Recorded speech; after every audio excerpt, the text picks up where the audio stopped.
Hey, this is Madalyn Sklar. And Suze Cooper, and you're listening to All Things Audio. So our first story today, we're starting in Twitter Spaces, and this is actually around super follows and the idea that we're going to be able to have exclusive spaces within super follows. Now, this is something that I think Jane Wong, who is the kind of reverse engineer, has uncovered around super follows, this super follows feature, and kind of really gives access to what we were talking about a little bit last week, this kind of idea that you can have an exclusive space that isn't something that appears necessarily on the spaces bar. So you've not got everybody jumping in. What do you think of this feature, Madalyn? Oh, I'm super excited about this. When Super Follows was first starting, and we were all applying to be able to have this kind of feature, we were wondering, would we be able to have private spaces for our super followers? And not surprised to find out that they are working on this. And yeah, Jane Wong always uncovers all these things, and she uncovered it yesterday in her tweet and actually got the response from one of the team members on Twitter directly saying, yes, this is true. We're excited that the team is adding more touch points between creators and their super followers. But the interesting thing is, how many people do you know that's using the super followers feature? Like, I don't really know anybody. I mean, it's such an interesting feature to provide, but who is using it? I think people will benefit from this new feature that they're going to implement, but I'm not signed up for any super followers, anybody that has super followers as part of their account, and I'm not utilizing it on my end either. So, I think that once super follows really builds out more and more people are using it, it's going to be great to know that you could have exclusive spaces for that community, that part of your community. And it also makes me wonder, with the new communities feature, are they going to be setting up private spaces for that? And it seems like this is the direction they're going, because I've been hearing more and more about how they are working on the ability to have private rooms in spaces. And I think it's an excellent idea. I think it'll be great for super follows. It'll be great for communities. But super follows and communities are still so new. Not that many people have access. Not very many people are using it. But it just shows us that Twitter is committed to providing as many features as possible. And I love that. I love that they're constantly making this a great platform, like always on track to making it better and better each day. Yeah, and that's completely the direction that my head had gone in as well, in terms of actually super follow's great, but I don't know anybody whose spaces I would jump into within that kind of super follows group of people. When does this come to communities? Because I can see where that would actually really work. And I think there are communities that would use it quite regularly and quite neatly. It seems to fit quite well into the idea of that communities feature, and sort of really get people talking for real, as much as communities does in terms of those tweets that only appear within the community. So yeah, really interesting to see that it's really happening. Super follows obviously it's the subscription, isn't it? Form of Twitter. Yeah. And there's two different kinds of subscriptions. So let me explain. There's Twitter Blue, which is a subscription service where all of us on Twitter, we can pay $2.99. That's US. I know it's different for different countries. But we can pay a subscription fee to Twitter and get extra features through Twitter Blue. And so they open that up to the US. We've got Canada, Australia, New Zealand, and US are I believe those are the only countries at this time. I have it. I love all these additional features. The thread reader is a great feature. The ability to categorize your bookmarks. I love that. And the ability to undo a tweet. It's not an edit, but you can set an undo for so many seconds. So like, I rarely mess up a tweet and I don't mind deleting and starting over. So I just have mine set for 5 seconds, but you could set it up for, I think, up to a minute. So if you're prone to, needing that extra moment when you hit send to take a look at it, it's kind of cool that, that's one of the features. So that's that, which is completely separate from super follows. Super follows is where you can apply, and it's almost like a Patreon where you can have people subscribe to your account. They're going to be your super followers. And then you provide extra content. You still tweet the way you normally tweet, but you have extra stuff just for that group, for your page. So they're your subscribers. And I think it's a really interesting feature, but I just don't know of people that are using it. Well, I think it's really interesting that we're talking about this right now because Raphie's joined us today and he's going to be speaking to us about the benefits of private podcasting. This is kind of a similar thing in terms of grouping this audio for a certain, kind of ring fencing it for a certain audience and providing it in a way that isn't just open to everybody to listen. So I think, we'll definitely be diving deeper into this idea of creating content that is just for very specific niche groups later on in the chat today for all things audio. So a really interesting place for us to start, I think. Now, another Twitter feature that is being used, which I know you're excited about, is tweet takes. And why is this relevant to Spaces, Madalyn? Well, Hoseline Main, friend of the show, tweeted an amazing tweet earlier using tweet takes. Explain all for us, Madalyn. Oh, yeah, tweet take. So Twitter announced this a few weeks ago as a feature that they're working on, that they're going to test really soon for some iOS users, where you can basically retweet, but with your own reaction, kind of like a TikTok or Reels that you see on TikTok and Instagram. So it's a very small group. I was very fortunate to be part of this very, very small group. So I have the ability to do it. I'm actually going to share one of mine here in the nest. We'll also have it in the show notes. It is really super cool. And yeah, I love that tweet that Hoseline did because it's a great example of using it to promote something. And so he took your tweet to promote this room, All Things Audio in Spaces. And instead of just retweeting with a quote, is called retweet with a reaction.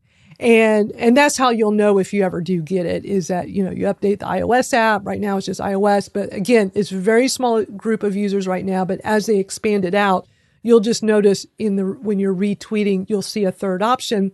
And what you're able to do is take that tweet and you can resize it. You can move it around. If you look at the one I put in the nest, I kind of scrunched it down and turned it a little bit, and I made a video. Now, with the one Hoseline did, he just took a picture of him pointing at it. So you can take a photo or a video. And also very cool is they're utilizing the camera feature from when we had fleets. So last year when we had fleets, you may remember if you used it, it was very much like Instagram stories where you could have stickers and you could do text and you can do colors and stuff.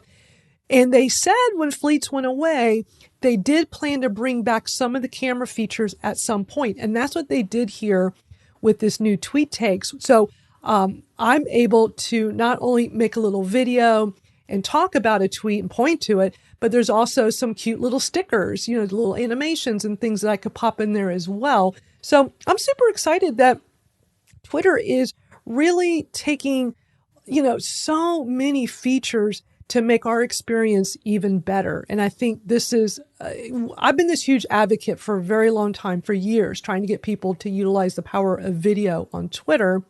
And I think this feature, once they roll it out to more people, I think we're going to see way more people using it for things. Because this is a great example of like, how can I put a video on Twitter? Well, why not do it as a reaction to a tweet? So what do you think of that? Yeah, I mean, it looks really cool. I've not been blessed with the feature yet, I have to say, but I would be very excited to play around with it. It certainly draws on your kind of Instagram-esque type feature, but I welcome it. I welcome it to Twitter, and I do see that it's a great way. Like when I literally opened Twitter on my desktop this morning and saw Hoseline looking at me, pointing at the space setup. And I don't know, it's just such a different, nice, neat bit of content. And I just thought, yeah, that's something that's a bit fun, a new way to promote the space, something a little bit different. And I'm always blown away by the support people give us for this space as well. So, it's just nice that people consider using All Things Audio in their own content, which is great. But yeah, I think it's a neat little feature, something that's a bit of fun and will give us, a different way of putting these spaces out there to be discovered, which, every little helps, as we know. Hey there, Jocelyn. I'm just bigging you up in here. I know you're probably listening to 4 different spaces and 2 Clubhouse rooms at once, so I appreciate you jumping back in when you heard your name. And then you've got some news on Clubhouse. Sounds like Clubhouse has some new things going on. You went to their town hall on Sunday? Yeah, that's right. I managed to catch the town hall live, which I haven't done in a little while. And I made a little list in my notes app as they were going through all the different things that they were talking about, Paul and the team. And my plan was to whittle down this list of about 12 things to sort of, 2 or 3 that were sort of real highlights that I could share with All Things Audio. But I've been back to the list probably 3 or 4 times today. And each time I've not managed to cut anything out because while I'm not a massive Clubhouse visitor anymore because I'm generally over here on Spaces, I was quite excited about pretty much every point that they raised. So I am going to run through them in a kind of headline-esque type of manner. They've basically said that there are a lot of big new features that are going to be coming in the next few weeks. And there are also big things that they want to do that they keep hearing that people want, but they just don't have enough people in the engineering team to get on it and get on with it. So Paul was saying, they've gone from 9 to 95 in a year and it's still not enough people. They're still looking for developers. They still need a bigger team to build out some of these functionalities, such as joining Clubhouse via the web. They've said that will happen in the future, but they've not got a timeline right now for it. They want to make sure that it's going to work on all platforms, and that's a really massive job. So they're really focusing on mobile, continuing to sit there because that's where most people are listening at the moment. They do also have some announcements that are going live right now. So things like everyone being able to share a room, having dark mode, that is also coming. Now, this one got a lot of people excited over on Clubhouse. The ability to update your phone number is happening. Everyone was very excited about this. They're doing an Ipsos survey to find out how people are using Clubhouse. This got me excited because I thought if they're doing a survey, there's going to be results of a survey, which leads me to believe that we might at least find out, I don't know, maybe 5% of whatever that survey finds out. But I'm in for the 5%. Like, you don't hear much back from these platforms, and it would be nice to hear something back from them. Certainly, if they're surveying the users, there's likely to be headlines out of that will give us kind of more idea of how many rooms are being spun up, how many people are downloading the app, all of those kind of things that we're constantly talking about. But potentially they're asking kind of how people are using Clubhouse, how often, which rooms they're particularly interested in. So I thought that was kind of very interesting from the point of view of what might come out of it in a few months' time. They were talking about replays. Now, over here on Twitter at the moment, we do have recorded spaces. This one is being recorded natively as well as externally by me and Madalyn. And the replay on this particular room will disappear from our timeline in 30 days' time. Over on Clubhouse, there's no auto-delete on any of their replays. So they're saying that basically their replays are staying available until the room creator decides to take it down. So effectively, that replay content over on Clubhouse has got a longer lifespan than it does have over here. They also took some questions around being tagged into a replay. They've said you can untag yourself from a replay if you don't necessarily want people to know that you were in that room particularly. But there won't be any feature whereby you could edit yourself out of that replay because the audio is created as a group product and your part of the conversation is part of that piece of content as a whole. So they were talking about how the onus is on the room creator to ensure that people know that they're being recorded and that the audio will be available as part of the replay. So, another kind of tip for creators there in terms of using the recording feature. They're also asking what metrics they want, which is interesting because that's the exact same conversation we're sort of having over here on Twitter Spaces. We spoke last week about metrics and how useful the data is. And, we would love some more native analytics to be popping up on the Twitter app, and certainly Clubhouse are thinking about that too. So a race to the metrics finish, I think, between the two social audio apps at the minute. They're talking about building a green room feature. Again, not soon, but it will be made available for setup prior to the room. So either set up immediately before the room, which is something that as case in point today. I'm testing out some new equipment. It would have been good to have a green room time so that the room wasn't public as soon as it went live, so that I could figure out the tech. They're also saying that they'll make that green room feature available for a few days before the room is scheduled to run as well. So actually, if you're having guests in and you want to do sound checks and checking out the tech, all of that kind of thing, you can actually do that in advance, as opposed to seconds, minutes before the room actually goes live. So yeah, a green room feature, which again, we would be green with envy if they got it first. We would love to see that over here, I know, Madalyn. They spoke a little bit about accessibility. They didn't expand very much on that, but they said that one day there will be transcripts over there. Clubhouse has come under fire a lot because they don't, not having the captions from the off, all of that kind of thing, which Twitter Spaces has always had and has improved and iterated on throughout the months. So yeah, that's an interesting one to hear from them. And finally, they will be offering more in-chat reactions. So there will be more ways of interacting using the emojis eventually. So yeah, a bit of a whistle-stop tour, a lot of me talking, but hopefully some interesting nuggets from Clubhouse there for everyone in today's All Things Audio space. That's a big list they're working on. I love it. Thank you for sharing all that. And it's interesting how so many of these that you were listing out, we've been wanting for Twitter Spaces as well. So super interesting how parallel they are. I can't wait till we have a green room feature in Spaces, because that would be so useful. And we've been very vocal about it. Hopefully one day soon we'll be on track. And interesting with accessibility, why have they gone this long without it? It just boggles my mind. Like, I just cannot believe okay, we'll get to it. One day we'll have transcripts. They really should work on that now. That really should be more of a priority. Kudos to Twitter for that being from day one. I mean, the very first time I discovered Spaces with Twitter employees, that feature was there. It wasn't great, but it was there. Like, they took that as being an important thing to have as part of this. And I can tell you this, one of the very first rooms I hosted in Spaces, we had this young lady on that she reached out to me ahead of time, told me that she was deaf. And she said, I hear there's transcripts. I'm going to try to participate and at least read the conversation. And this room ended up going for 2 hours. She was there the entire time, just reading the transcript.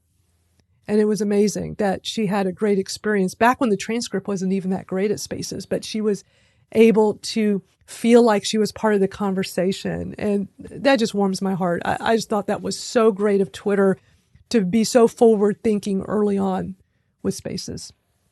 I hope Clubhouse catches up.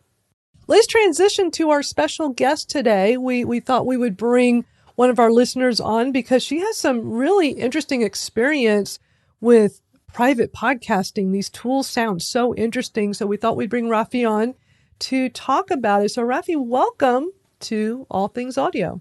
Hello. I am so excited to be here and I'm already geeking out. So I am all for all those Twitter features coming. Yes, please. And thank you for inviting me. I want to share just a few tidbits on private podcasting, and then I'm going to share these two tools that you had mentioned, Madalyn, the Solvv app and Flowjin.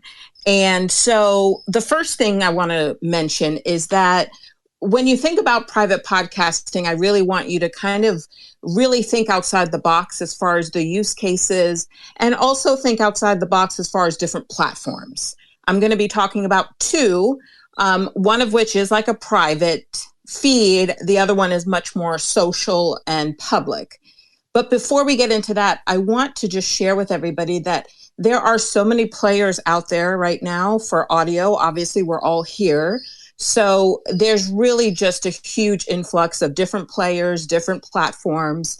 And I think the best rule of thumb is one, if you already have a podcast, go to your platform that you're hosting with and see if they have a private podcast feed available for you. The only problem with this is I find a lot of these podcast hosting companies limit that subscription number. So that's one thing to think about. Then there are those companies out there that are actually doing it very specifically for private feeds. The one thing to think about when you're looking at those platforms is that some are truly private behind a subscription wall or behind a paywall, or having to use a different app to access it. Some platforms out there are claiming they are private, but they're just giving you an RSS feed to copy in your email to your subscribers. So somebody could forward that to someone else. So it's not truly private. So those are a few things to think about if you're thinking about doing a private podcast. I have a question. So what's the benefit of having a private podcast? I mean, when I think of podcasts, like this is a podcast. We record this live here in Spaces, and then we take the audio and we put it up all over around the world on all the different podcasting apps. So that's public. And then anyone can download and listen. So what's the benefit of having a private podcast? Talk a little bit about that. Sure. So benefits could be anything, is as many benefits as you can think of is really kind of goes along with a use case. So I'll kind of explain it that way. So for example, during the pandemic, there were a lot of big companies that were using a private podcast to keep their employees that were all remote engaged and up to date with what's going on with the company. An entrepreneur can do something similar if you have a paid community that you want to give exclusive content to. That's a way to do it. You could do it as just like a general podcast audio. You could do it as lessons. You could do a private podcast as like an audiobook, and every episode is a different chapter. There are so many different ways to do it private, but again, it's really, what is that ultimate goal? Are you catering to a very specific part of your audience that is already paying for something, or do you want to create something that will be behind a paywall? But private, the intimacy of a podcast is something I love. So when you're recording and when you're doing a podcast, you're talking to, although the podcast is going worldwide, you are talking to one person. So it's an intimate way of doing things, but there's so many possibilities of how you could use a private podcast. But anything from part of your sales funnel, if you have a new membership, if you have a new program coming out, using that to nurture people and using that as your lead magnet to nurture them straight to a sale. So some people are even using private podcast in lieu of a webinar or Zoom or, anything like that. So there are really so many possibilities, whether you have an audience of 10 or an audience of, 10,000 and more.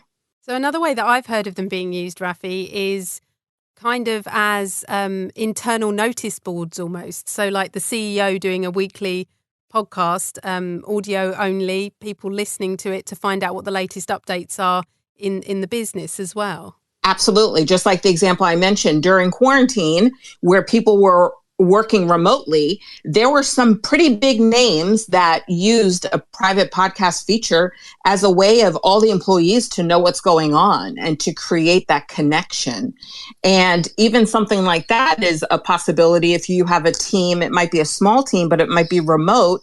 You could use a private podcast in lieu of weekly meetings and maybe only have a meeting once a month instead of once a week. And everybody gets their information from you via a private podcast feed. That's interesting. I love that. It's so exciting to think of all the different ways that it could be used. Can you talk to us a little bit about the apps that you brought along to share with us as well, Raphie?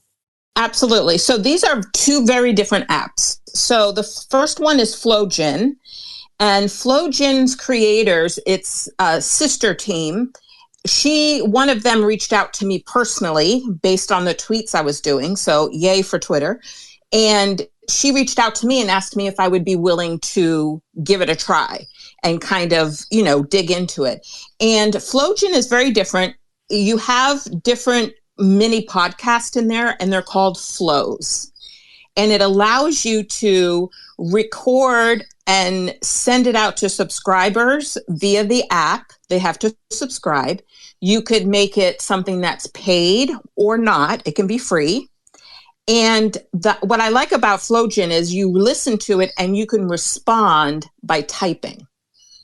So you could listen to the little episode and then you could respond. So it's very interactive. So in that case, you could use it again. There's so many use cases. And I emailed her a bunch of use cases and she was like floored. She's like, I didn't even think about some of these. So for example, you could do like a client onboarding and you can kind of walk them through everything they're doing. And then they can ask you questions within that little flow. And so the opportunities there are really quite awesome when it comes to interaction. And so it's also a good place to maybe even create a community, and then the community can listen to the same flow and then interact right there on the app, and you see everybody's comments. And so this is kind of longer content that you might get on an app, say like Soundwave, which I really enjoy, which is effectively kind of voice notes between one another. This sounds like it's expecting longer than your kind of minute and a half note. It's more of a prepared, say, 5-10 minutes, maybe. What length are you looking at on these kind of podcasts? For this one, Flowjin, it's really the possibilities. I kind of feel like my superpower now is to really look at things and look at all the hundreds of ways you can use it. And my immediate thought for Flowjin was a replacement for, you can sign up to be on someone's text message list and you can get like a daily quote. Well, this could do that. You could use Flowjin, get subscribers for $9.99 a month, for example, just examples only, and you can put out a daily Flowjin, and it can just be a motivating quote, a mantra, something. So I look at that as a alternative to those community text apps, which are very pricey. So this could definitely be an option where you're not even paying for the service and you can charge for it. So you can have your content behind a paywall for that. Amazing. Sounds like definitely one that I need to look into more and understand more about. And what about Solvv? This one to me looked a little bit like Fireside. Yes. And think of also like when you think of Solvv, think of like a Substack maybe type of thing. Solvv is very different because Solvv goes in with the attention of one action. You have 15 minutes and that's it.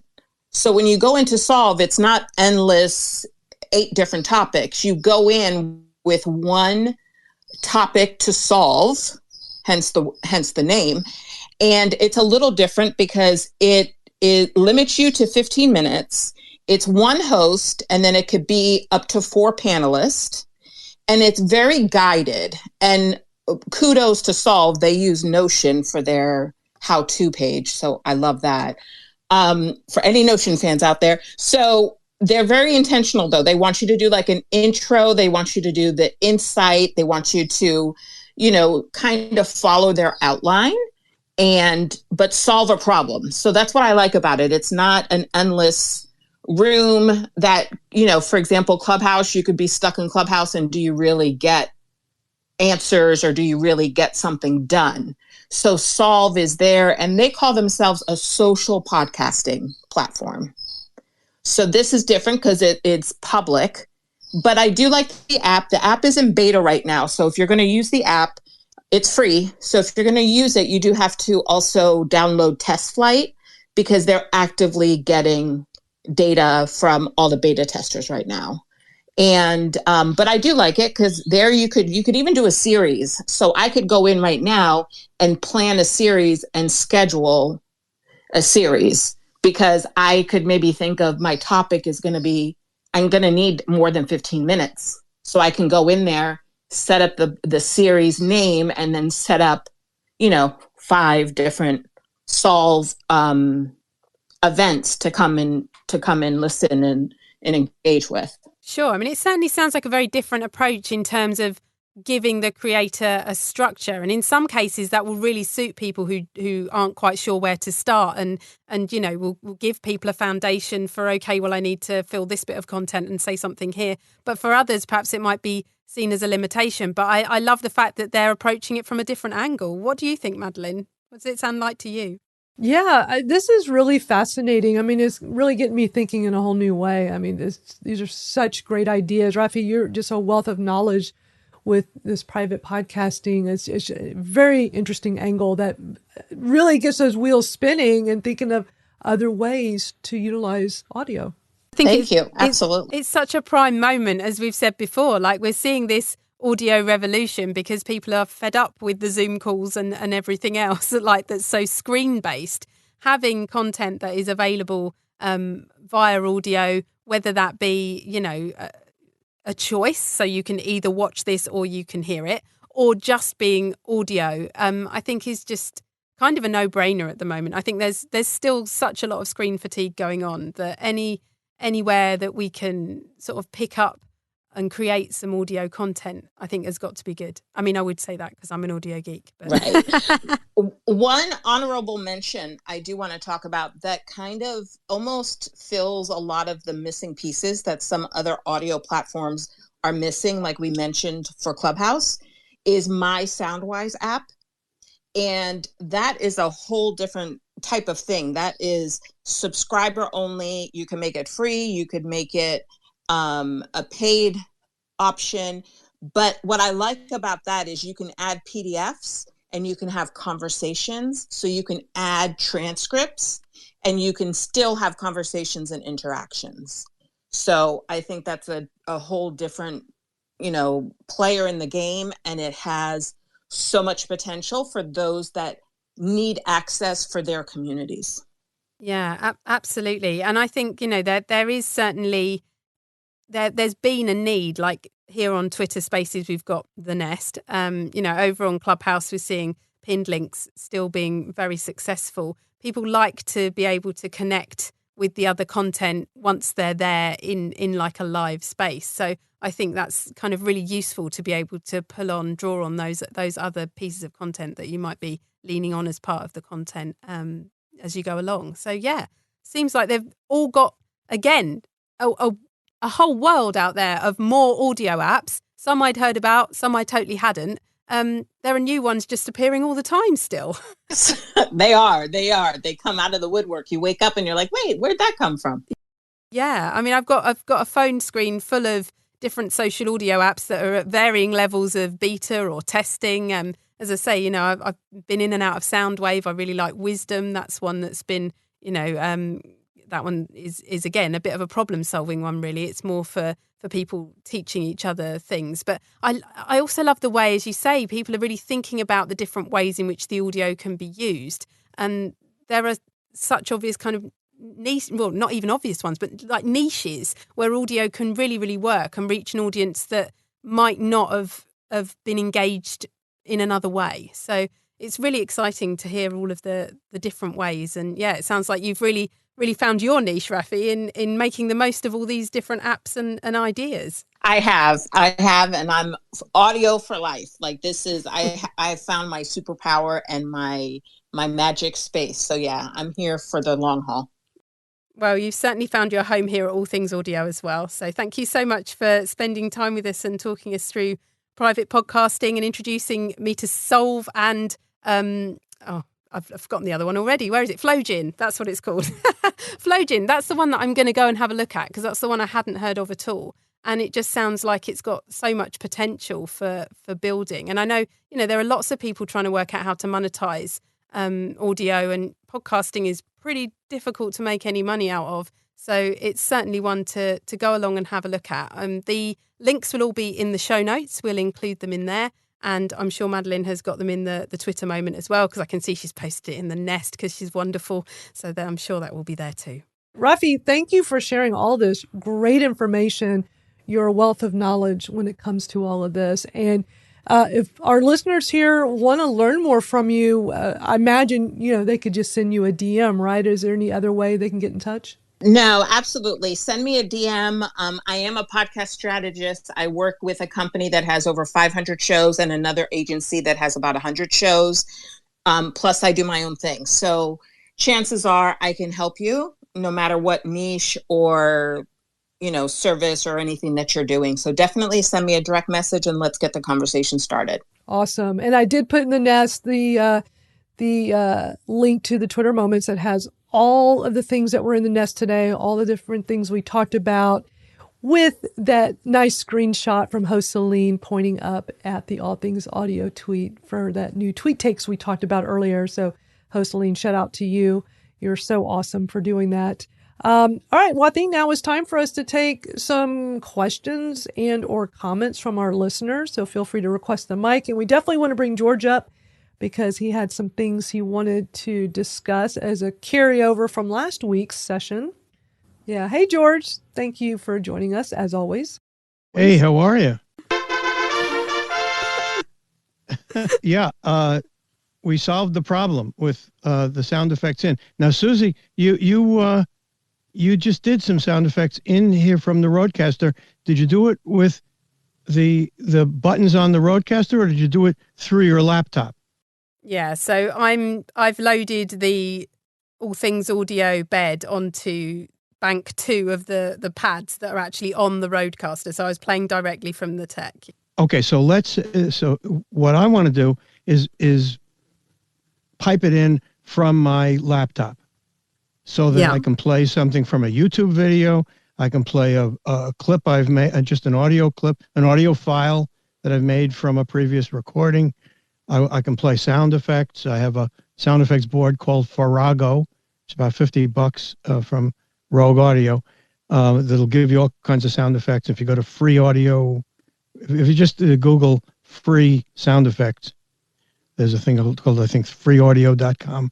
It's got thousands and thousands of sound. So here's the missing link, which we solved. And Michael was tremendously instrumental last week in going through the whole thing. But the last thing that was discovered was Jason from Bunsen and Beaker discovered one little trick that Michael had me test. But I'll tell you in a moment why it didn't work. Here's what you need to do. If you are piping something into spaces from your iPhone, you must go to the control panel, or control pane. That's the thing that you get to by the swipe from the upper right-hand corner down, and there will be on the upper right a box that says mic mode. And now, if there is not a box, and there usually wasn't, which is why I couldn't get to it, the way to force it to appear, it comes in and out of the control pane according to whether the mic is active or whatever. But the foolproof way to force it to appear is to start the app FaceTime. You don't have to do a FaceTime call. You don't have to do anything. All you have to do is on the iPad, on the iPhone, just start FaceTime. Then go to control pane. You will see on the upper right corner of the control pane a mic mode box, and you must set it to standard, not voice isolation. When you've got it on voice isolation, it won't come through. Apparently, the Twitter algorithm and audio processing is so sophisticated that it only lets through the human voice on voice isolation. It will take out any sound, any music, any sound effects, anything. I haven't tested it on voice, but it just takes it out and just does your microphone. So that's the way to do it. And then you can get a whole panel. I have, 24 sound effects. So let's say Jocelyn says something wonderful. I go, so you can punctuate. Here comes Jocelyn. So now you got to resist not being stupid and hokey about it and go a little crazy over it.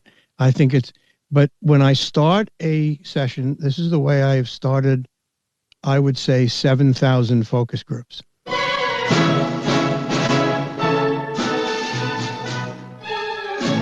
Now that's one of the Rossini overtures, and it sets the mood for people. It says, "I'm professional."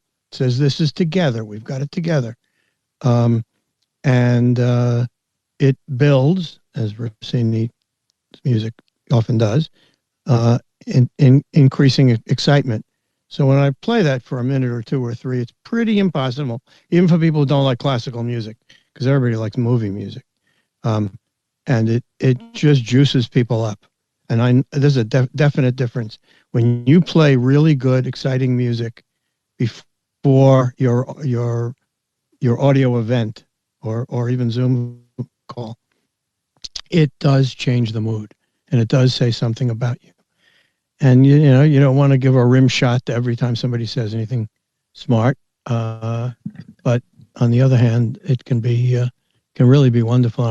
I'm toying with possibly, people who are rambling to just do something like this. Just to tell people, you're going to signal if you're going on a little too long, and I want you to wrap up and just restate your point. Maybe I'll do that. I don't know. I don't like to do that because I do have the moderating skills to moderate somebody like that. But I think somebody who's more of a beginner might want to even institute something like that, a little discrete ping that's not aversive and that's not, not something like this. No, that's not something like this. You don't want to give somebody that. I love what you said about the piece of music rousing people into the conversation that you're about to have, George, because I think as much as positioning the people that are there in your audience, it's obviously a piece of music that means something to you, and therefore it gets you ready for being the moderator, which is just as important. That's a great point. Yeah, and you're sending out the initial tweets, and you're doing stuff at the beginning. So this gives me a minute or two or three. 3 minutes is a lot of time. So I can post several things into the nest. I can send out a tweet that we're starting now. I can do all the things you got to do at the beginning of a session, especially if you're the only host. You don't have co-hosts, but it tells people it's going, it's live. And by the way, while I'm playing the music, over the music, I can say something like, and I can have it recorded. I can say something like, "We'll be starting in a couple of minutes. Please stand by. In the meantime, you might want to be thinking about X, whatever." And you can play with Farrago. You can play several of the sound effects at the same time, like the laughter and applause that I played with 3 different tracks playing at the same time. So you could actually have a loop, and you can loop them too, by the way. So you can have a loop that's going that says, "Welcome to so-and-so's space," and you say the name, and you say, "I'd like to extend a very warm welcome to everybody. We'll be starting in a few minutes. Please stand by, and we will start promptly on the hour." Yeah. And that's been my dream to do with the All Things Audio theme, really, is to be able to get that running so that me and Madalyn can almost back channel, potentially using DMs or on Notion, because that's where we are, and then we can actually start. In fact, in reality, I quite enjoy the authenticity of our setup and the way that we start, and I'm not sure that I'd want to change that now. But in the beginning, that was certainly my thought, was that will give me a couple of minutes, like give us a couple of minutes to really start up. I mean, one of the things I was doing yesterday, I've played about with adding some clips into the pads on the Rodecaster. And I've actually got the moment where host Celine dashed into one of our spaces and says, "I've got some breaking news," and I've got it as a clip, and I was gonna use it in future. I'm not going to use it now. But the other thing I was thinking about was how potentially, if me and Madalyn are going to go back to something that we've discussed in one of our previous episodes, I could almost clip that and we could use it live in the space. So anyone who's not heard that episode of the podcast or wasn't there when we discussed it originally can hear what we said, and then we can obviously continue the conversation off the back of it. So that's another idea. Thanks for sharing that with us, George. Really appreciate it. Host Celine, welcome. Hello. Hey, host Celine. Great to have you here with us. Yes, this was fantastic. Thanks for the shout out. I always really appreciate that. And I agree with George, Raphie. Raphie, is that the best way to pronounce it? Raphie, right? Yes? Yes, it's Raphie. Thank you. Yeah, phenomenal resources. particularly interested in the monetizing components of it all, which is, really phenomenal. Some notes that I had again, thanks, Madalyn, for the moments idea. I think that's a very vital thing that more spaces hosts and even spaces participants should start doing more. I like moments more than threads, because in a thread, anyone can kind of disrupt the flow by adding a comment in between. But with a moment, if you're not familiar, you control that exact content as a package. And then no one could go ahead and kind of interfere with the crafted messaging that you have. So I want to give a shout out to Madalyn. I've actually used it to store like all the past spaces that I've hosted for the creative community. I put them all there, just so a quick wrap up and some notes and stuff like that. So thank you for leading the way. I really love that. I want to give a tip, an audio tip for host. And I kind of stumbled upon this while going through the archive. Mostly at the beginning of spaces, there's like dead silence and things of that nature. And then you have to like go through like a minute sometimes or whatever to actually hear your first sound, especially if you're like sending out tweets. What I would recommend doing for hosts, especially those hosts that may not have Otter or some of these other tools, and they're requesting the archive from Twitter. And even if you don't request the archive from Twitter, I think this might be a good best practice, is starting off the space by just saying the date, time, and the name of the space immediately. That way, that's the first thing you hear when you're listening to the archive, because the archive that you get is just the actual ID of the space, and they're all given the same time, the time in which you've downloaded it. So I think that starting off as a best practice, your Twitter space by saying, today is January the 26th. This is all things audio. We're going to talk about this. We have a special guest, blah, blah, blah. Now, what you can do is once the space is over, you could actually move the editing. You could edit the space, the start time of the space, so you can kind of bypass that if you wanted to, or leave it in if you wanted to, depending on how big that gap is in between your setup and you make that announcement. So I would encourage you to do that to simplify the process, especially when you start creating more and more spaces and you get this archive with a bunch of things. It just makes it easier for you to manage it moving forward. So one of the interesting things about Flowin, I guess that's the name of it. I love the name, the audio newsletter. That actually resonates a lot and adds the monetization into it, because review is a newsletter, but review is an ability, is the newsletter associated with Twitter bought the company Review, and you have a paid newsletter and a free newsletter. So the fact that Flowin has already thought of the audio newsletter, you could think about monetizing it easier, because it's like, it's not a podcast, this is audio newsletter, and it just happens to be a paid audio newsletter. I think is fantastic. And the other point is that when you go to their the Flowin Twitter handle, I don't know if you noticed this, but in their name they put Android is out. Apparently apps now need to indicate that they're Android friendly, because they're generally behind. So I thought that was a clever little thing that they did for their Twitter profile. Something that you could discuss on your Twitter audit sections on Friday with you and George. A little plug there. How's that? But yeah, so thank you very much. This is extremely Saturday. What did I say? Did I say Friday? You said Friday. Okay, sorry about that. Saturday. No problem. Just thanks for the plug anyway. Thank you. Absolutely.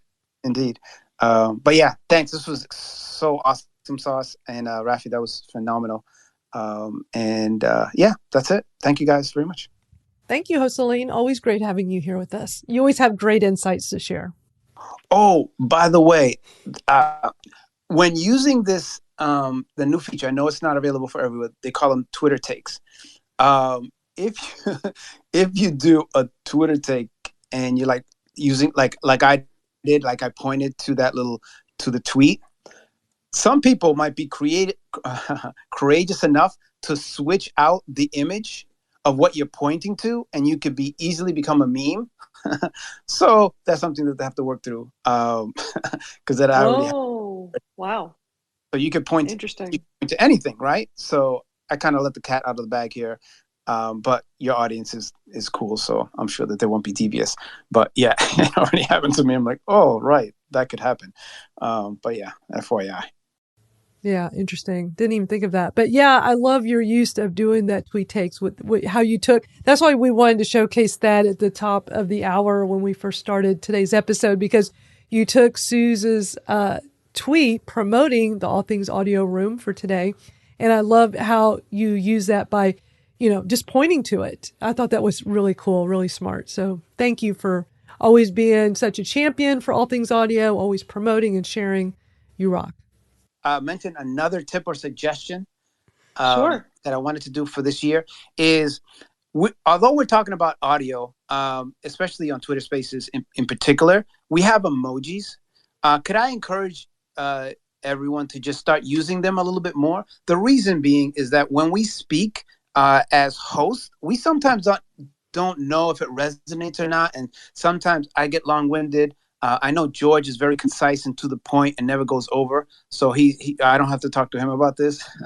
But for some people, it's that's very sarcasm. hard If you, I love you, George. So for some people, some hosts, they don't know what value they're providing. So any type of emoji and emotion, especially if you're not a speaker, or even if you are like in the speaker realm, is very beneficial to the other host. Especially when there's a guest speaker like Raphie, she might like, oh, okay, this is cool. I say this in particular because I was in a space with the I forget the name of the guy, the astronaut. Anyway, he mentioned using an emoji, and I'm like, bro, you can hit the emoji button. There's a button there. I guess he didn't know what it was. He's like, oh, I just sent you guys an emoji. No, you didn't. You said you were going to do it in spirit, but you didn't understand the platform. So for those people that understand the platform, let's get those Twitter fingers exercised this year. And start like encouraging feedback to our hosts that are putting together and collecting and finding these phenomenal guests and guest speakers. Just, a little feedback. That's all we ask. That is such a great point. In the beginning of Spaces, we saw the emojis all the time because it was so new for us. And I think it was just more of a fun thing, but we were all in the habit of doing it. And it seemed like over time, people do it less and less. I'll go into different rooms and no, I'll be the only one. Now, mind you, if I'm in my car driving or I'm at my computer, I can't do the emojis, of course. But if I'm sitting in a room and I'm looking at my screen, I'm trying to use the emojis as much as possible because you are giving instant feedback. You're showing love. You're showing a lot through the emojis. And when you started talking about that, Joseline, this whole room lit up with emojis, which is very validating for the speaker. So yeah, I think it's a great idea. We should all get in the habit of doing that more. I still want the round of applause and the heart, though. I still open up the emojis and think, oh, I want to send that a heart. Oh, I can't send it a heart. Oh, I can't clap. I mean, they just seem like two really obvious ones to me. And so I kind of fall back on 100% and the peace sign unhappily, but that's where I go. A quick update on the new emojis. They're still have encountered some new issues. It was set to launch, and it was, for those people that don't know, last year, it was available for certain Android users. Legion in particular highlighted it. We tested it out. But what ended up happening is, for whatever reason, it caused some sort of crashing that would occur. I think it had to do with the fact that the emojis needed to be part of the emoji set that was part of the app.